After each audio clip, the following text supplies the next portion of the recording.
Kristen, why does it seem most people in today's society have poor emotional regulation? All right, so let's take this on. A really, really big question, right? All right, so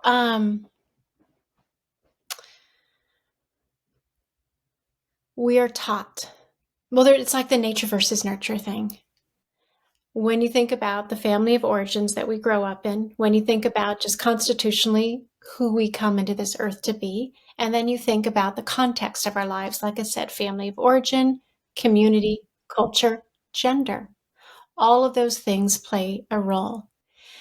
And so my perspective, when I'm thinking about why is it so hard for people to emotionally regulate, I think we need to look at the fact that we're sold a bill of goods. Be happy, be nice, be kind, get along. And I take even a spiritual perspective to it. So much of what this is my belief we're here to do in these lives is to understand what it means to be human. And we have all these data points, emotions being one of them. But we say we need to manage our emotions, manage them. We need to control our emotions.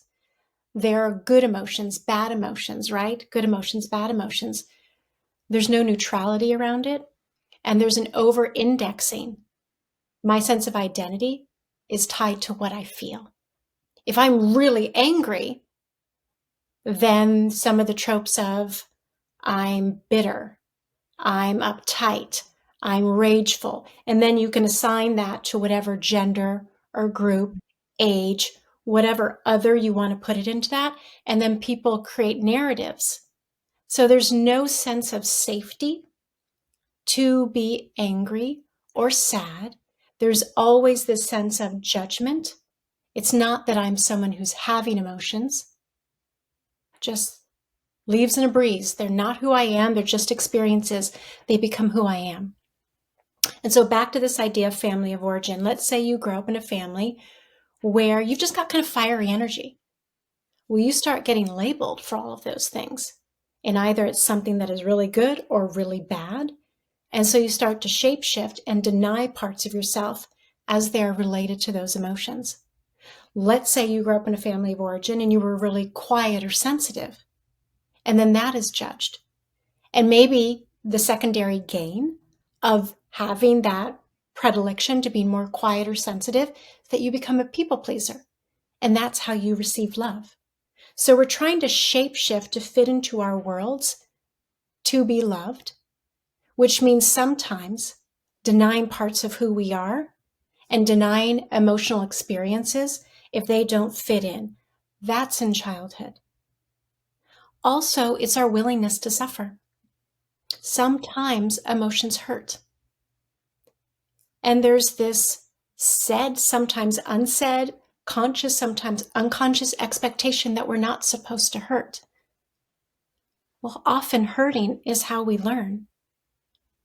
But if we are saying, I resist that, let me numb out on my phone, let me drink some alcohol, let me find any other vice that keeps me from experiencing these feelings, that's what I'm going to do.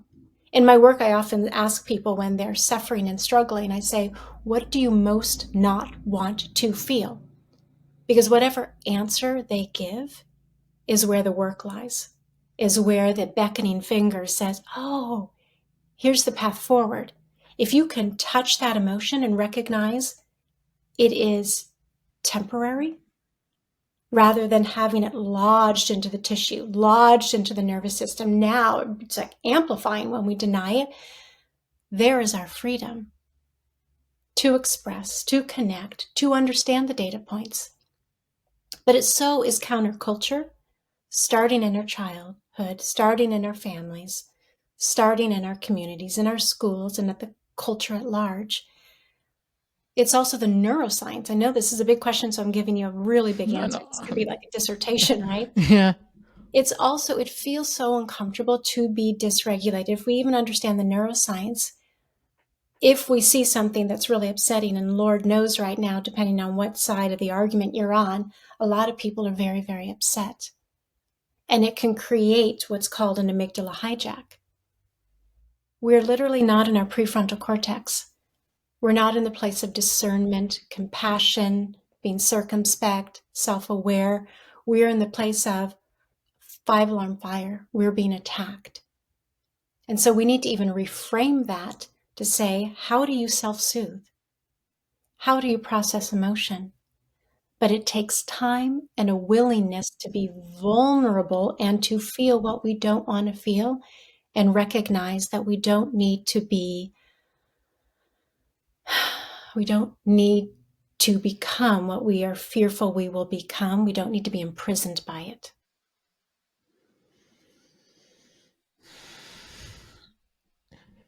You said a lot of interesting things there, and I think what I've seen or what experienced me as just personal experience of, or even observing other people is that one of the things that makes being alive one of the most challenging things is just finding that balance, because you mentioned a lot of people that deny parts of themselves, or people that don't express their emotion. Mostly men, we just bury those emotions, and that is a lack of emotional regulation.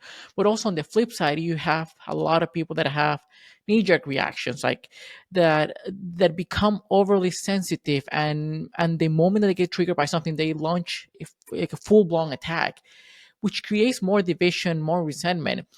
And to me, it's like, okay, so both ends are bad. One of them is more judged than the other one, because those who are overly sensitive and they cannot control themselves tend to say things, tend to do things that they later regret in life. But those who don't do anything and to repress it, it literally makes them sick over time. When we, because it's hard, once again, it's hard to find a balance. But how, since we can change people around us, we can only change ourselves. How can we become aware that we are not, that we have this poor emotional regulation without, because here's the thing, even if we become aware, changing is hard because our identity is attached to how we have been behaving. So once we become aware, which now is a big part of the homework, how do we improve this skill? Yeah.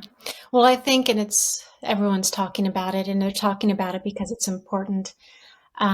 Mindfulness. And so what that requires is some sort of practice where every day you actually tune in. So our bodies, our nervous systems, our emotions, our thoughts, our beliefs are all important data points.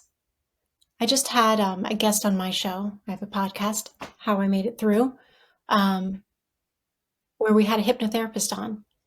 And she said, at any given moment, and I can't remember what the measurement was. I think it was like bits, might be something different. We are processing 40 bits of information every second Wow. on a conscious level. Hold your hat. Unconsciously, it's 40,000. So much is happening. It's like the iceberg. So much is happening beneath our perceptual field of awareness. We're living just this much. But whether it's trauma activated or any other thing, unconscious beliefs, patterns, and they're all patterns. If we do it over and over and over again, we're continually paving new neural pathways that we just repeat and repeat and repeat. And a lot of what gets in the driver's seat unconsciously is shame. And there's nothing worse than shame, and fear of shame. And so your question was, well, how can we do it better? Essentially, is that what you're asking? Yes. So it's the decision and then the commitment to say, I need to become more responsible for who I am and how I behave. Not in a punitive way, but it requires saying yes to, I will spend, even if it's 5 minutes a day, tuning into my body, feeling air fill my lungs and then escape my body, feel my feet on the ground, be quiet. What am I feeling? Where am I feeling it? And ultimately, and this is a bigger practice, but ultimately, also, and this is what I teach my clients, male and female, is to develop, and it's very challenging for most, particularly men, but women too, just a different flavor, self-compassion. Everyone seems to have, myself included. I'm not enough. I'm not enough.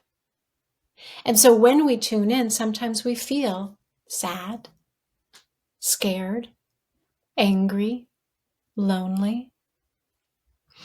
So what I will do, and I'll give an example. So here's a story. I have been married, I've been with my husband for 20 years, married for 17. And there are patterns that we've been in together. And one of the patterns is that he's military, so he likes to be in control. And I don't even like when the spell checker tells me that I spelled something wrong. I don't like being told what to do, right? And so it was my birthday, and I was like, I want to go to my favorite smoothie place. And I go to back out, and he had parked the car behind me. And I was like, that's annoying. And he was like perpendicular. And I'm like, he just blocked me. That was annoying. So, honey, can you move your car? So then I get going and I'm driving. And then I realize he's behind me and he calls me. And I was like, I was listening to a podcast. I had this idea of what I was going to be doing, right? And he calls me and interrupts my podcast, my idea of what I'm going to be doing. And he goes, why are you going that way? You should have taken the freeway. And now I'm starting to get pissed because I'm like, blocked me. So we create stories, right? You blocked me. It's my birthday, damn it. And you blocked me in the driveway. And this is how silly it is, right? And now you are telling me which way to go. And I start to notice I'm getting activated. And remember, these are all stories. So my story is someone is trying to control me. His story is I want to be close to her. It's her birthday and I want to help her. So, but we have these two different narratives going on, and I'm noticing in my body, I'm noticing sort of heat in my solar plexus. It started to get really tight. I'm noticing like my jaw's getting tight, and I'm noticing I'm starting to dive into the story. So I pulled over, and I said, I'm going to have to call you back. And I pulled over, and I just said out loud, because I'm in the hijack, I'm in the amygdala. And I just said out loud to myself, it's happening. And in that sentence is neutrality. I didn't say what's wrong with me, what's wrong with him, here's the expletive, this isn't fair, because we really have two avenues when we are attempting to emotionally regulate. One is to just acknowledge, what is the story that I'm telling myself? That's the belief. Remember I said thoughts, feelings, beliefs, the nervous system. That's the story, just like I acknowledge you. But then you have to quickly pivot away, and I just went into curiosity. This is the mindfulness piece. What is the name of the emotion that I'm feeling, or emotions, because they can be very nuanced and complicated. And maybe I have to make up words for them, and I don't mean like Frank or Betty, but like resentment and powerlessness. That is what I'm feeling. And again, I don't need to go because when I was little, my dad did this, and my mom did this, and my first grade teacher did this, and I was always right. But boy, does that tug at you. It's so seductive. But I have to go, Yeah. okay, right? Yeah. That emotion. And then I say, where do I feel it in my body? Mindfulness invites curiosity, neutrality. I feel it in my solar plexus. That's a place of personal power. What is the quality and the sensation of that feeling? So as I breathe and I tune in, it's sharp, it's hot, it's pulsating, it's radiating, and now I'm just getting curious. And as I'm getting curious, I'm breathing. So I'm trying to engage parasympathetic rest and digest, calm the heck down, where then I can just look at my surroundings. I'm in my little car and I can look outside. Remember, I was a part of something bigger. This was just a moment in time. And then I reclaim me. The rest is reactivity, stories, body speaking to me. And it requires self-compassion, because if I could either beat up my husband, and when we look at things going on globally, politically, it's us versus them. So do you beat up yourself or do you beat up the other person? What if beating anyone up is just off the table? And I can recognize, first starting with myself, oh, sweet girl, sweet woman, I see your suffering and I care. From a higher part of myself, a spiritual part of myself, or it doesn't need to be spiritual, just the part of yourself that is loving, to place your hand on the place that it hurts and to go, it happened, and I see you. It's okay. Sometimes you can borrow a loving aunt or your puppy or whoever you feel really like they just love me.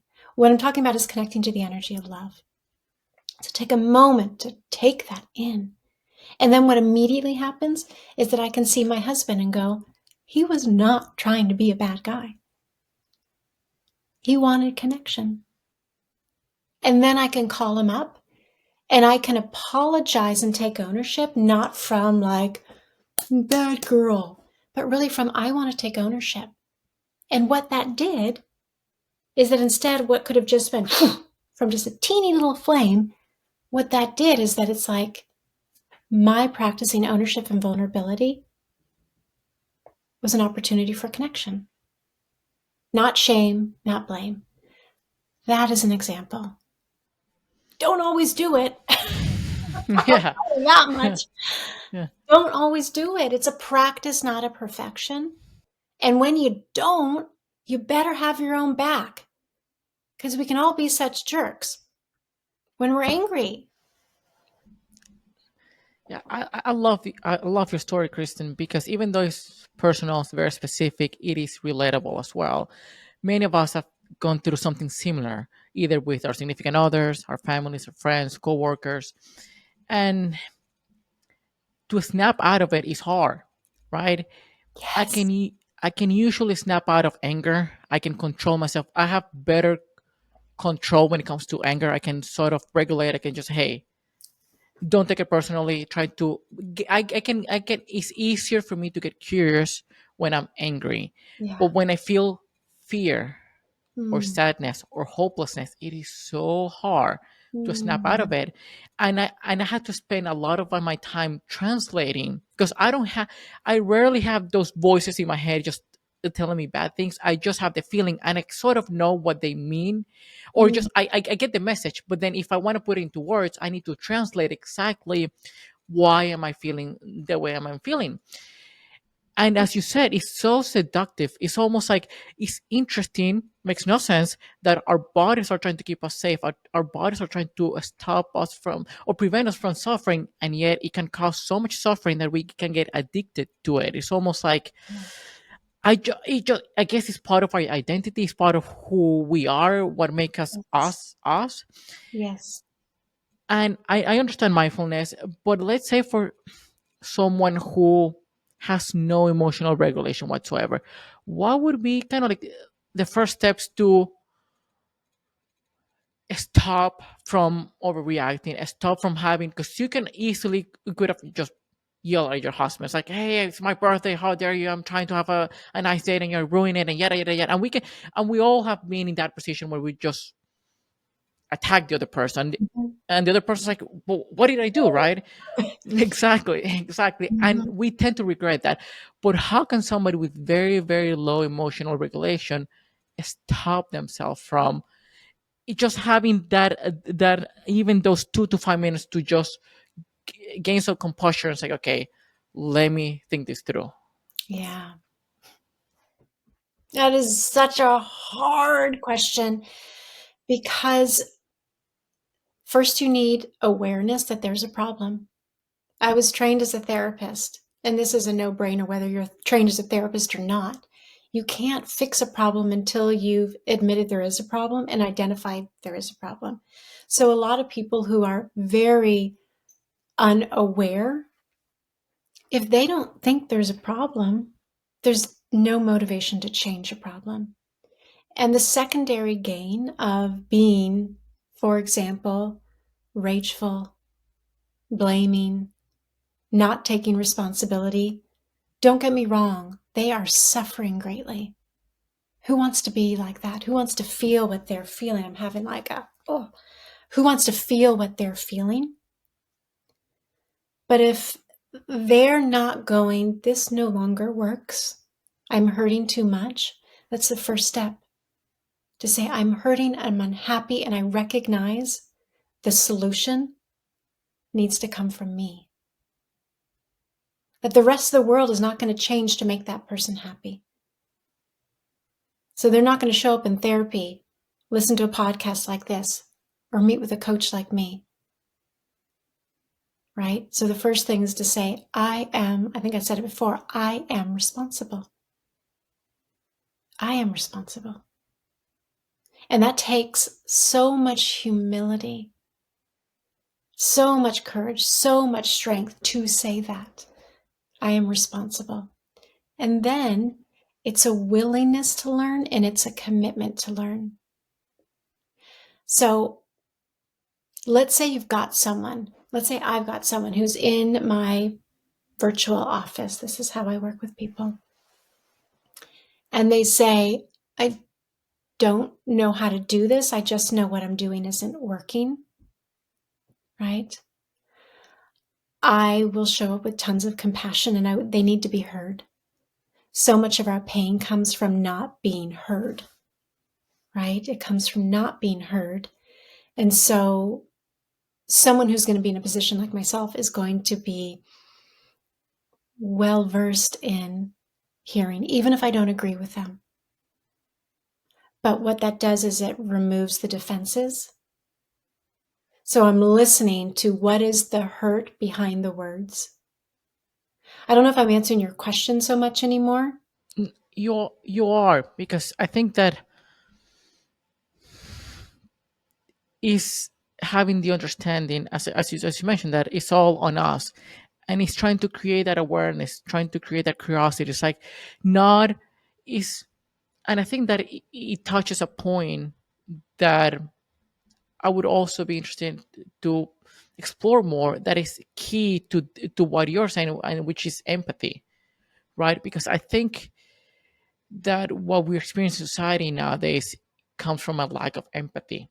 Comes to people are very self-absorbed, as you said, entitled, and lack of accountability. It's like all everyone's problem, it's everyone's fault, but not mine. So it is we. It's almost that there's no room um to try to understand other people's opinions, other people's thoughts, other people's perspectives, right? And to me, it's like if we can, as you said, the person that you're coaching, he or she needs to feel seen, understood, and heard.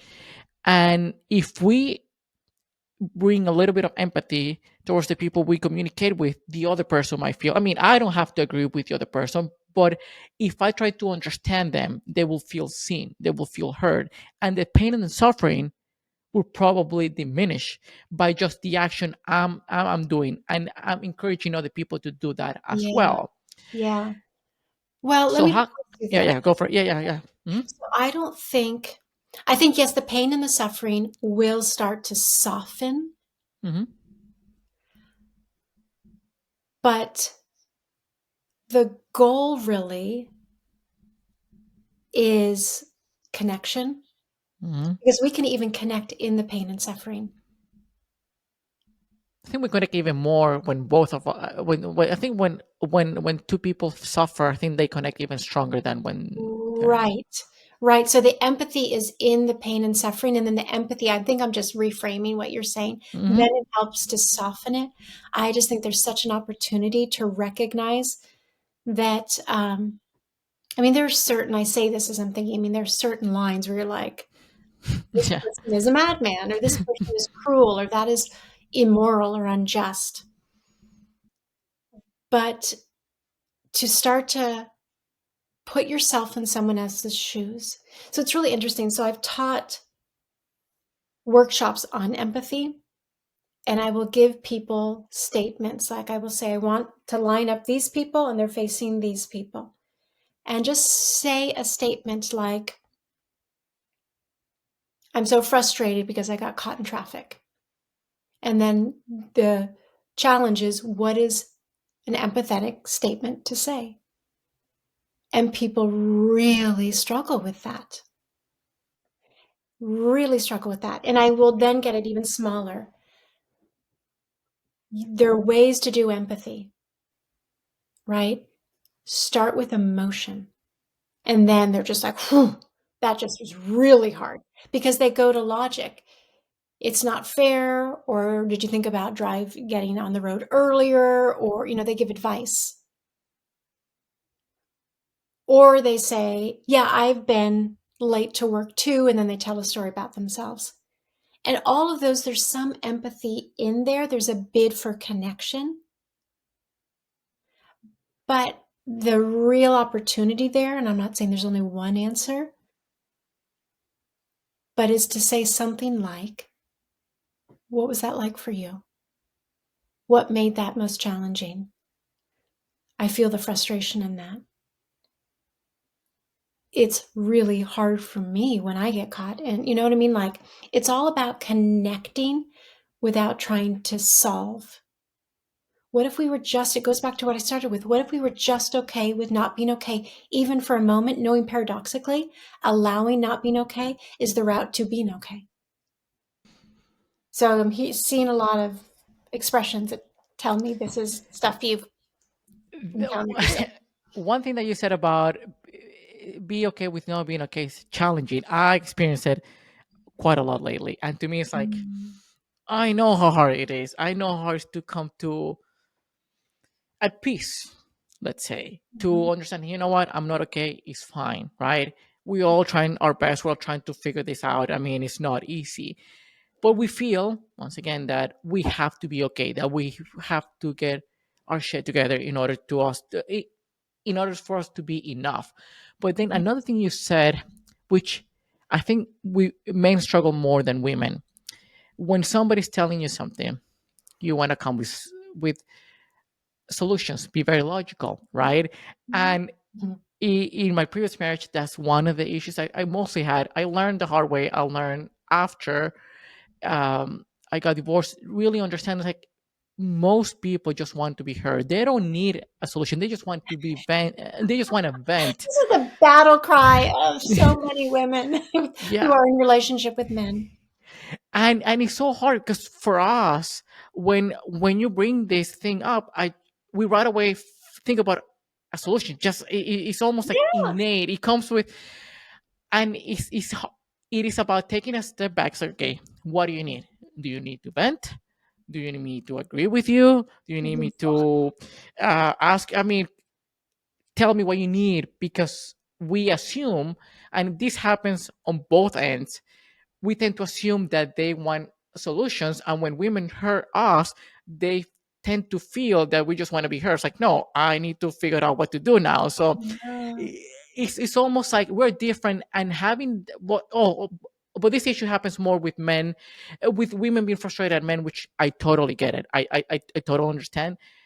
And it's as you said, it's I think it's a muscle that you have to build. exactly.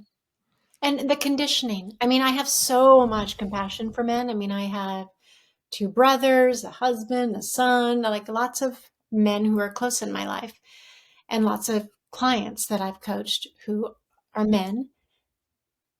And we could argue all day long about who had it worse with social conditioning because we talk about social and economic and political capital and all of those things and reproductive rights. I mean, all day long. I'm not going there. What I'm saying is that men really suffer because of how they've been raised to say this part of yourself not allowed to join the party, is not acceptable, and so they shut it off. And there's nothing wrong with being solution oriented. Like, that's a really good thing, depending on the context. But when you've had so much of who you are denied, and that's how you survived and acclimatized to your culture, it's really like get back to the data points. You just don't have access. And then you're put into a relationship with a woman who wants you to be emotionally available. Well, what a setup. And now they're being told, and men here, you're either right or wrong, you win, you lose. And now I'm wrong and I'm losing. I can't tolerate that. So now I'm going to get angry. I don't, what do you want me to do? I'm trying to help you. And now I'm coming with goodwill and you're shutting me down.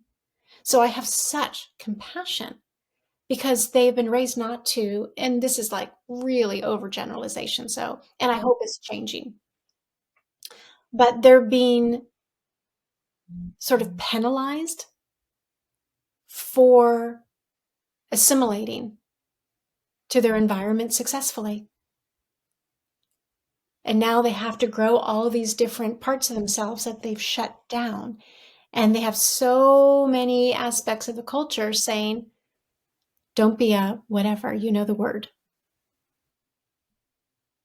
There are many words, all of them. Yeah, So yeah, hateful, so yeah, hateful, and so demoralizing, so emasculating. And that's the most terrifying thing, is to be emasculated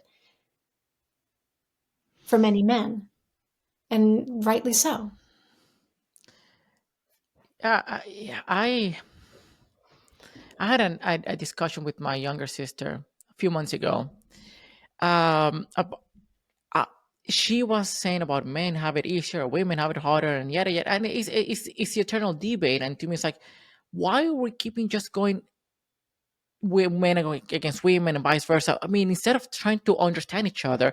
Now, I will say that she said a couple of things that kind of triggered me, and I was about to just go full blown attack. It's like, okay, hold on a minute. She's my sister.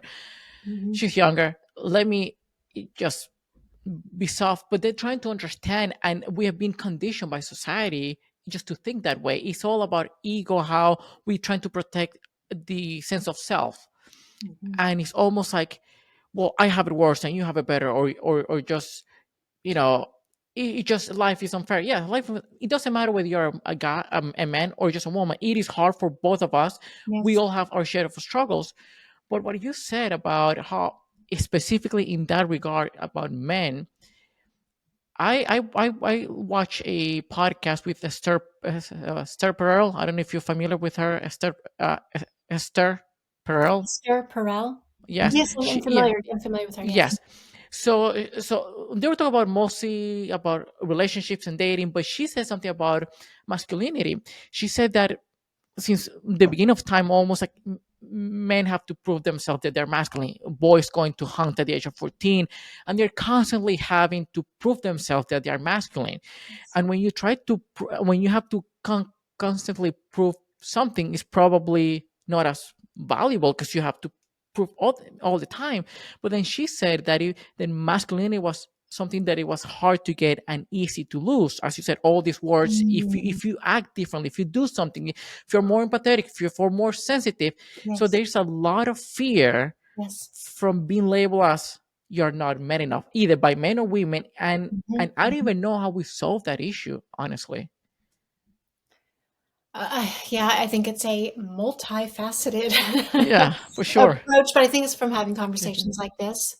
I think it's from having conversations like this, and for people to be able to um, recognize, without taking away from the suffering of women, that it's not this win lose zero sum game. It's like we can all suffer and we can all pause to say, what is the damage we've inflicted upon our boys that have created men who are in pain, who are lashing out, who are abusing power, who are asking for help? Any number of manifestations of the damage we've caused them when we say part of your humanity is not allowed. It is not tolerated. And if you are to find your place and to find some level of self esteem, self worth, you have to play within these parameters. You swear, so I'll swear too. So that's bullshit. And that's damaging. So if we can, and I love, that people are recognizing, this is my belief, that sexual and gender identity is on a spectrum. And I think the more evolved we get, like I have the feeling in 50 years we'll look back like we look at the 50s now and go, oh my God, what were we thinking? Like, why do we get so up in arms about this or that or the other? Just people are people, and just let them be people. It's such a simplification. But again, it goes back to that place of it doesn't need to be the war of who's suffering most. It can say all is true. and what is the route forward with greater empathy, greater respect, and a more and again, we live in the United States of America where it's so beautifully heterogeneous, and the dream for many of us is that it is a tapestry of diversity that is celebrated versus a power play, and to say who is most victimized. How can we play the blame game, usually by the people who are in power, who are blaming the most victimized as the scapegoats. But it starts with recognizing men, people of privilege, recognizing it's so important for me to get to know myself and be accountable and have tremendous self-compassion. It's not my fault, but I bear a great deal of responsibility to help shape a different way power because of my privilege and my social, economic, gender capital. I feel it can all come down to accepting or recognizing your struggle doesn't diminish mine. I think that's the biggest issue. I just want to yes, that so beautifully said. That Because I think that's where the battle is. yes, Every side feels that if I accept your problem, your struggle, then I'm I'm diminishing mine. It's like, no, both things can be true. We at the both same can struggle. So, yes. which comes to, and I like to know your opinion about emotional intelligence in that regard. A lot of women complain that men lack emotional intelligence or have low emotional intelligence, which I think there's some truth in that, right? Mhm. What, and I'm a huge proponent of understanding things, just deconstructing or breaking down concepts into behavior. So, what behaviors are or traits are associated with emotional intelligence, and why does it seem that it's hard for men to be good or to have high levels of this skill? Well, I think one of the most fundamental ones is being a good listener and practicing empathy. So if someone is telling you something, again, it goes back, you can't blame the person who's been trained for 30, 40, 50, 60, 70 years to be in competition, even in a conversation. So if you listen to the political discourse, just turn on a podcast. I'm always noticing, like, when two people are talking about something politically, they don't even pause to go, that was a really good point, or I appreciate that. They just go to counter arguments, counter arguments, counter arguments. So you have all of that training going in place. What do we expect? What do we expect? And that's how men achieve. And that's where they receive accolades, acclaim, affirmation. So if we are going to go into a conversation, a million years ago when I dated, I remember going on dates with men and they would just talk at me. And if they asked me a question, I would begin to answer. They're doing the opposite of what you do. Take a moment to listen, get curious, ask, affirm. An affirming statement, let's say someone said, I really like the color blue. Something small enough to say, oh, thank you for telling me that. What do you like about it? Oh, that will just bond. I mean, if a man can do that, he'll be the most popular guy in town. It's interesting because I used to struggle a long time, years ago, with that thing that when someone was talking to me, I was already creating the answer in my head, Mm-hmm. right? And we almost do it without even noticing. It's just like a habitual. It's just almost like innate. It comes like second nature, and Yes. training ourselves to, hey, let me just get curious. Because here's Yeah. the thing: I've talked to other people on the podcast about different topics. Call it relationships, dating, procrastination, and it seems like everything, almost everything, comes down to being more curious. It's almost like solves a lot of things, right? If we just stop for a second and trying to either be curious about ourselves or other people, will improve our life by a lot. And yet it seems like we're losing that skill to some extent. Well, I wonder, I think that's such a great, great point. And I wonder when you get curious, you're opening yourself to feeling out of control. I think so many people want to go, I already know the answer. And it's a sense of security where so much feels insecure. Curiosity opens it up to, what if I don't know? What if I'm not safe? What if I was wrong? It's the surrendering control, and surrender is hard, especially if you don't know yourself very well. What is it going to feel like if I find out I'm wrong? Who's going to notice that I'm wrong? Who's going to blame me for being wrong? So it comes with, perhaps, I'm guessing, some risk. Hmm. I, to be honest, I never thought about it from that point of view, and it makes a ton of sense. Our desire for controlling everything, because we need to be in control, even though we cannot control almost anything, only our actions and how we react to things.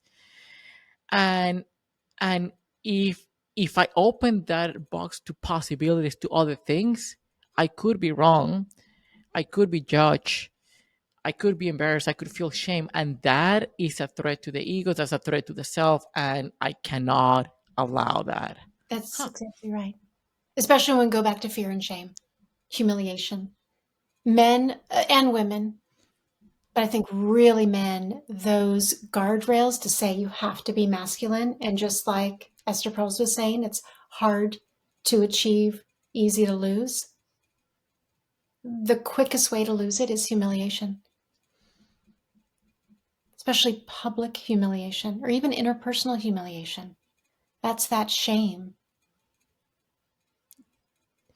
And that's where self Yeah. compassion comes in, because Yes. the real medicine for shame and humiliation is radical, eventually, radical self compassion. Being kind to ourselves, I guess. Just Start there. i- start there. Christine, I've been enjoying this conversation a lot, and a lot of insightful things, and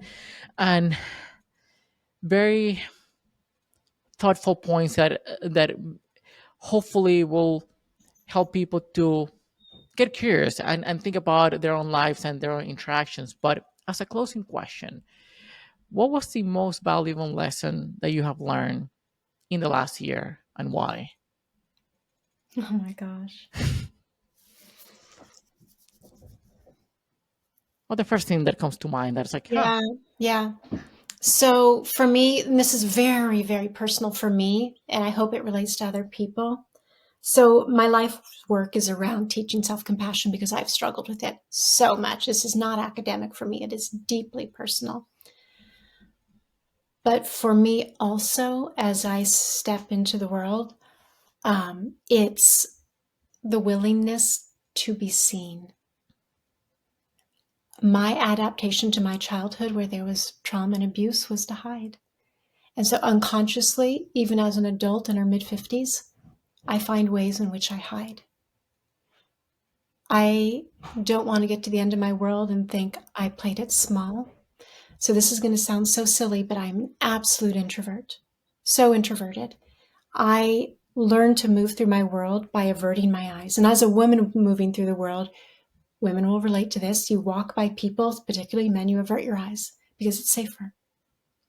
So in my home, I averted my eyes. In the world, I averted my eyes. I looked down. And I decided to do something, again, using the word radical. I'm going to move through my day, wherever it's safe, look up and say hello to people. And I tell you what, that sounds so simple. It was like so different and challenging and uncomfortable. But I received so many more smiles. And so for me, it's integrating the lesson. It's not just saying that I will be vulnerable and courageous and have self compassion. It's embodying it. And it changed how I felt in my body and in my person. And these unexamined narratives about who people are and who I am, let me be seen versus being the one to see. That's what I, I've learned. I love that answer, and I can relate a lot because I'm very introverted. I struggle with social anxiety for so long, even until today. Still, it is I mean a Me bit hard for too. me. Me too. And what you're saying about, you said it sounds simple, just look up and say hi to people. It's like, that is kind of terrifying, right? Yes. Yeah. Even though we know that the other person across from you is human as well, and probably have their own fears, insecurities. It takes a lot, and I like that. I mean, I would. Here's the thing: I can, and I've told this to a few people. I can listen to you for hours about your things, whatever. When it comes to me showing who I am, and uh, is uncomfortable, right? I'd rather see that being seen, as you said. Yes, and it goes back to what I said in the Which is beginning. fine. It's the willingness to be uncomfortable. So I said yes to discomfort because I don't want to live small. And it's going, I feel Yeah, really uncomfortable, but I'm going to yeah, look up and smile and say, hi. yeah. And not understanding and knowing that this is a reminder for myself. Like, even if the interaction goes bad, that person will forget after 5 minutes, and then and then you keep going. And yeah, it's just like that. You were Kristen like, was, yes, it's just like you are like, okay, that was bad, but then even if I try to remember what the people interacted with like in the last 3 hours, I don't remember half of them. It's like, it's we're all gonna be okay. we're all going to We're be gonna be okay. okay. We're all going to be Kristen, okay. lovely conversation. Total pleasure have you on. But where can people find you, work with you, listen to your podcast? Yes. Okay. So they can find me at Kristin Taylor Consulting, and it's Kristin. I also help people who have businesses. I help them learn how to sell in a way that's not gross and slimy, really authentic and about connection. My podcast, and warning, it is spiritual. It's not religious, but it's interviewing people who've had near death experiences and talk about what they experienced, what they saw, and how that's changed them to be more fully alive. It's called How I Made It Through. So this has been so much fun. You are spectacular at this. I I hope appreciate it. your Thank you. following grows because you are so good at this. This is like a natural. You got to just invest, invest, invest. This thing should explode. This is so good. You are so good. So thank you so Thank much. you. I appreciate the kind words. Truly, truly appreciate it. Very true. Yeah, yeah, Kristen. So yeah, I'll add all of those to the show notes, YouTube description, and yeah, you're a wonderful guest and truly very. You feel different after having this kind of conversation. So I truly appreciate it. Likewise.